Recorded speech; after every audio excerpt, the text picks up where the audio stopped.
Naniniwala ka ba sa mga pamahihim?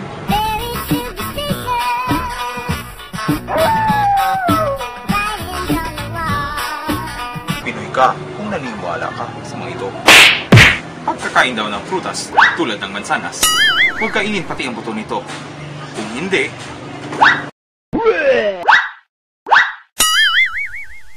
hindi raw dapat niririgaluhan ang isang mahal sa buhay ng panyo.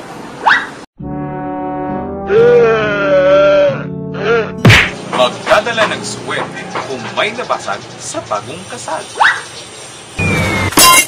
Ang magbabayad ng utang sa gabi ay maghihirap. Utang mo, bukas na, gabi na. Kapag ikay kumakain at nahulog ang kutsara, may paparting na bisitang babae. Kung tinidor naman, lalaki. At kung kutsarita, isang bata ang bibisita sa iyo. Pag tatlong tao ang nagpapakuha ng litrato, patay ang nasa gitna nito. Pagkabulag o nakakabaliw ang paghiga na basa ang buhok. Crispin! Silyo! Nasaan kayo? Ilagay ang libro sa ilalim ng unan habang natutulog. At tatalino ka. Kung maligaw ka, baliktarin mo lang ang suot mo at makikita mo na ang tamang daan.